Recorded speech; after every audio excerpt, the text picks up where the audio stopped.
So in microservices, you have a lot of individual processes that are all working independently, and they're maybe communicating small messages between each other. Can someone like yell at me if that's incorrect or based on how pyren was conveyed? Okay, we have approval here. Okay, one person says you're Great. right. Thank you. So that might be related to Dask a little bit. So Dask also, so that's one way to get sort of parallelism. You have many different computers, and they're all computing something, and they're sort of passing messages between each other to do coordination. And that's, if that works for you, that's excellent. Dask also sort of provides parallelism. You have many different computers working on things at the same time. One advantage of microservices is that you can do that with different languages. You know, different developers working in Ruby or in Python or in Scala, they can sort of pass things with JSON messages or something like that. Where Dask might differ is that Dask will sort of restrict you to just one language, like just Python. But you can move a lot more data between them. So we care a lot about moving large amounts of data, gigabytes if necessary, between different workers. So that is very important if you want to do big machine learning operations or parallel data frames. But it's less important if you're just sort of sending transactional messages between different workers. So depending on your use case, you may prefer one technology over the other. No individual technology is good at both things. So it's very important to think about your use case beforehand. We have a question right here. Awesome. Yeah, thanks. So Dask and Pandas data frames are super useful when you're working with kind of basic data types, right? You got numbers, you got strings, but there's a lot of other richer types that we would like to work with in the Python ecosystem and that are supported by various data backends. For example, network address types, which are supported in things like Postgres, spatial data types, PostGIS, and of course a lot of other databases. Is there any roadmap or way that those sorts of more complex data types could be supported in a Dask environment for parallel execution and analysis? I'll probably start with this, and I'll probably pass to you eventually. Yeah. So Dask, generally, we try very hard actually not to make any decisions about data types. We just use other Python libraries. So Dask Data Frame uses Pandas, Dask Array uses NumPy, and we are not at all creative on top of those interfaces. We just do whatever those communities say. And so I would actually love to see IP addresses or NetFlow addresses. I work with a lot of people who do categoricals on n-dimensional arrays. Extending NumPy or Pandas to other kinds of data types is a really important topic that I think historically, actually, Python has not done very well. NumPy D types, you'd like to see this be more extensible, so you can extend it in this way. As a Dask developer, I won't push on that forward, but I do often sort of ask those other developers to work on that. And you're seeing in Pandas, there's a lot of activity on this with Pandas 2.0. So there's sort of, I'm entirely with you on that one. I'm not going to work on that, but I do often push that on other communities. The X-Array people care about this strongly. So I think we're seeing a lot of activity there inside of other communities, or sort of other projects within the same community. Did I answer your question? Yep.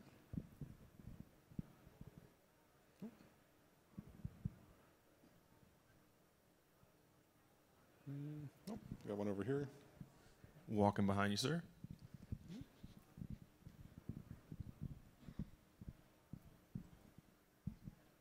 So, whoa, it's loud. So does Dask, when it distributes, say a data frame across your cluster, is it going to do any redundancy in the cluster? So if workers go down, the whole thing can keep going, or does it more just put the data in one worker and assume none of them go down? Yeah. So Dask usually accomplishes resiliency by just knowing how it is that you produce that data. So if you read data from S3, it knows that if that worker goes down, it can read that S3 data again in some other worker. That being said, Dask also has lots of low-level things you can play with. So you can set the replication on any particular piece of data pretty easily. So there's lots of fun features inside of the Dask documentation that I don't talk about at talks, but that's certainly one of them. So both is a good answer. I mean, basically, if a worker goes down, Dask will do what it needs to get the data back. Either go back to the source, or if you have replication turned on. Yeah. I mean, it's a similar strategy to Spark. So. Any questions? So I was gonna ask a question. I'm over here to your left. Oh, okay. Okay. I was like, I hear a voice, but I don't know what direction. A voice and bright lights in your face. Yeah.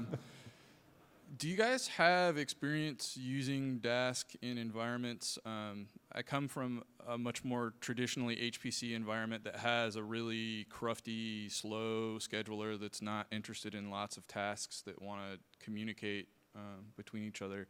I guess my question is, have you guys worked to enable Dask to request resources from other systems that are maybe managing a large cluster? Yes, short answer is yes. So Dask works both in sort of the like Hadoop Sparky world with job schedulers like Yarn or Mesos, but we also have lots of users that use SGE or Slurm or Torque, some of these more HPC style job schedulers. And yeah, so typically, launch times on those are seconds to minutes sometimes. And what we do is we launch a single Dask worker as a long-running process, and then that Dask worker connects to the Dask cluster and then starts responding much more quickly. So yeah, I would point you to a project, Dask Drama, DRMAA, which is sort of a nice interface to work with lots of these kind of tools. And additionally, there's sort of interesting work that you have a user or maybe many users submitting tasks or jobs to the Dask scheduler, and the Dask scheduler says, "Hey, I'm under duress. I need more workers," and it then talks to your job scheduler, which then launches more workers than necessary. And then say the scheduler says, "Hey, nothing much is happening," and it releases those workers back to the job scheduler. So you can be a nice citizen inside of your HPC environment. Yeah, great. It's my turn. Yeah, so my experience with distributed computing, usually somebody hands me like a managed cluster using Yarn or whatever, running Spark jobs. So I actually haven't configured any sort of distributed system. Now I'm very interested in using Dask, say on a bunch of Raspberry Pis sort of from the scratch, set up my own job scheduler and a resource negotiator or something like that. So what would you recommend that I do if I just have a bunch of blank Raspberry Pis? Yeah, so I should probably take this up. So I've actually built this. We take it to some conferences. It's a little hard because we don't currently have updated Anaconda packages for Raspberry Pi. There was a mini Conda release with some core packages a few years ago, but we haven't had the resources to devote to. We don't have a lot of customers doing Raspberry Pi work to getting the packages all built out on ARM. That said, Conda works fine on ARM. Actually, if you look at, actually, you should come find me at the booth afterwards. I have built all the packages required to run Dask on a Raspberry Pi 2, so the ARM v7. It was a little bit intense because Dask has like bokeh and stuff running, and so there's a lot of packages in there. And they're actually in Which is totally optional, by the way. Yeah. Well, at the time I was like, oh, I want to see the plots. So those are all under my user account on Anaconda Cloud. So it's anaconda.org/Seibert, I believe, and I have a bunch of ARM packages there.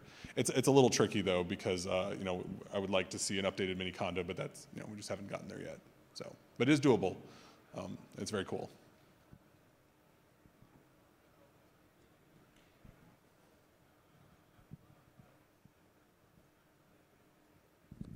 These questions are all really easy.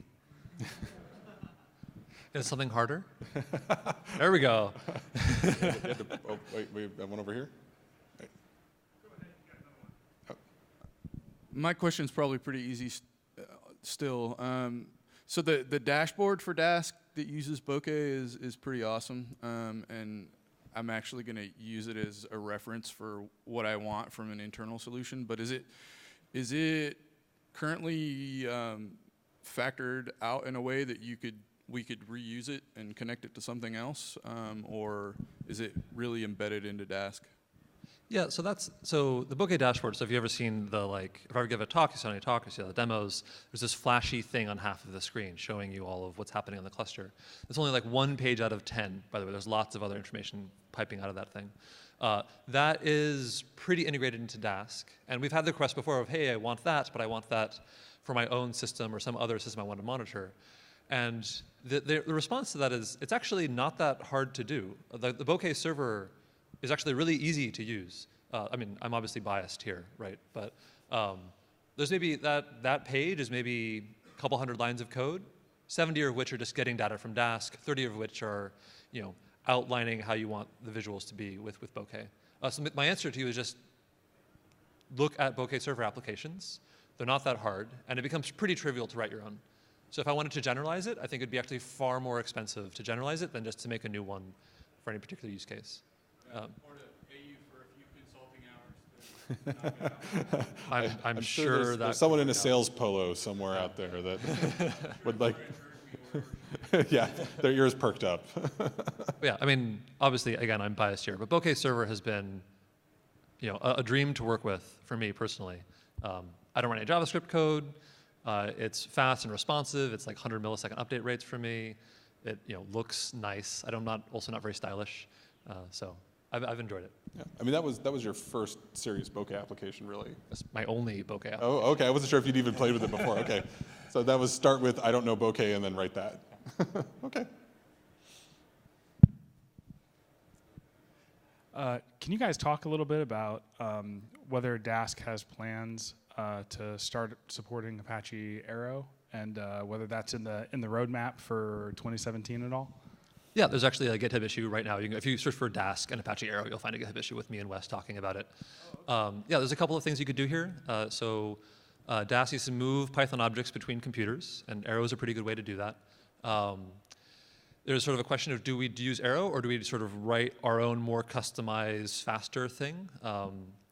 Well, so you're shaking your head here, but if you understand well how Pandas data frames work, you can sort of take advantage of strictly Pandas things to make that fast. Arrow, I think, will be there in a few months. It's sort of a question of does that question come up before or later. I would love to hand that off to Wes, though. I think that's, if there's a problem, I can ship off to someone else. That's better. And Wes cares very strongly about serialization. The other question there, sort of implicit, is that Arrow is really good for interlanguage communication. And it'd be nice at some point to have workers in a variety of languages. Maybe you have a Julia worker, you have a Dask, you have a Python worker, and you can ship data between the two. And for that, we can't use any Python-specific thing. We would need to use something that's interlanguage possible. And then we could, have your Dask data frame that's doing Python stuff, and you ship it over some Julia workers, and they do some Julia stuff, then it comes back. And for that, we would need something like Arrow. But yeah, short answer is yeah, I talk to Wes decently frequently. Hello, right here. For both of you, what thing keeps you up at night at the moment? Like, what tool, trend, library is making you nervous about the future of Dask? I don't stay up at night worrying about Dask because he does. But honestly, LLVM keeps me up at night. But that's a Python compiler thing. But yeah, so the common comparison was with Spark, right? And generally speaking, if I go into a room of engineers, they're all pretty happy with Dask. It's sort of an easy conversation to have. And in terms of climate science, in terms of doing financial stuff, in terms of hardcore numerics, Dask, I think, has no real competitor outside of MPI, and sort of it's clear where the boundaries are between that.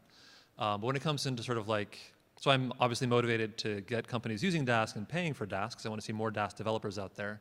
I'm mostly open source in sort of my role Continuum, but it's nice to have more people that can work on their project. And for those, I talk to companies and say, hey, you should use Dask, you should use Spark. And it's easy to talk to engineers, but managers are certainly more hesitant about Dask just because it is new.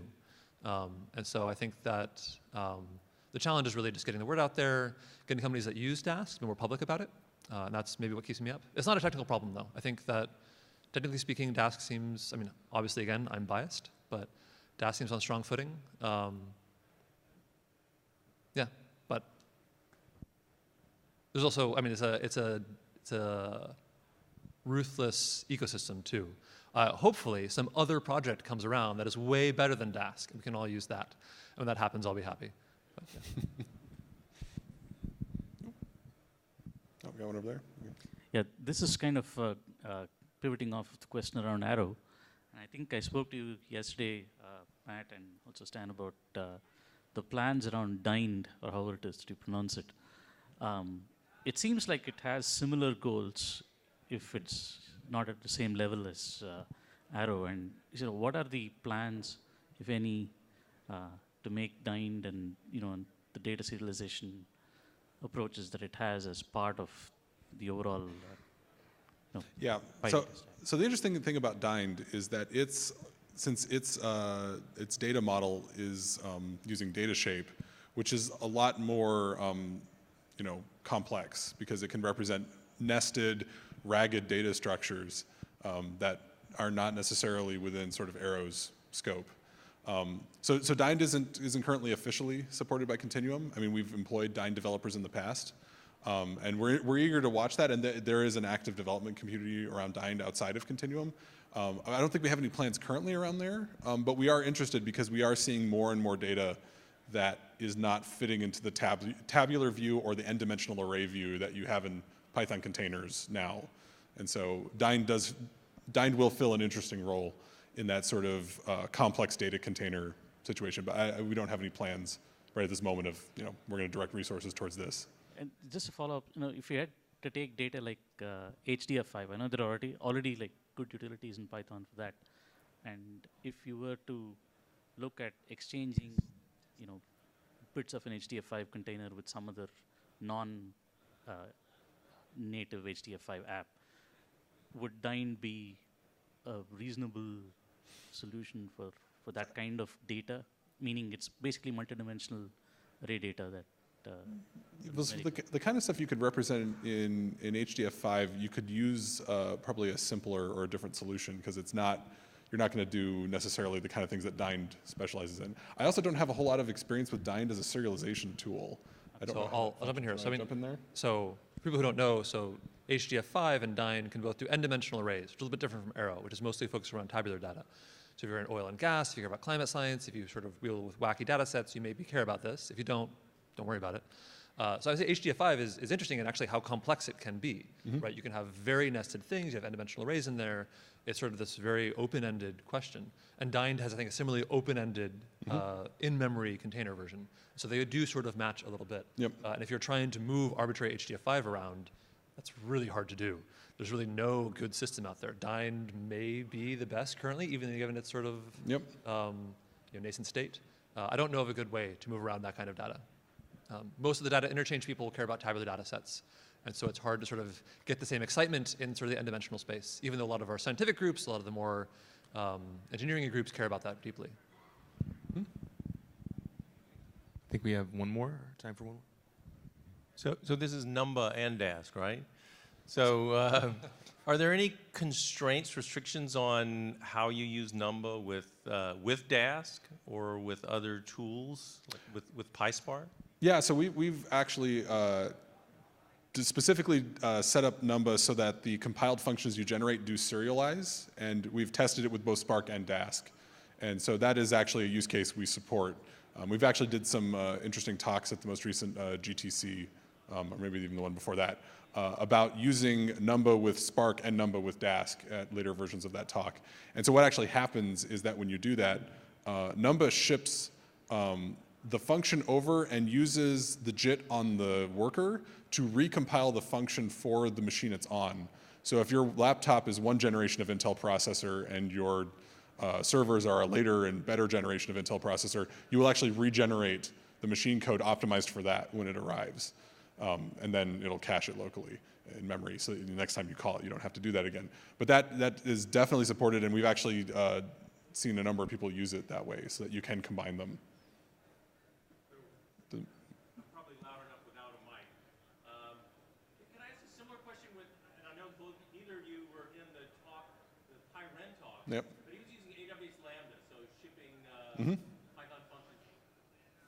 Same question about Numba and AWS Lambda. So the question is AWS Lambda has a similar kind of thing where you're shipping Python functions to some remote server. So the way that we did the Numba implementation, I would expect it to work. We're basically hooking into Pickle directly to serialize it. So if AWS Lambda is pickling functions the same way as Dask and Spark would, it should just work. We've never tried it, but I would say it probably should work. And if it doesn't, I would open an issue on our GitHub, because that's something we should fix.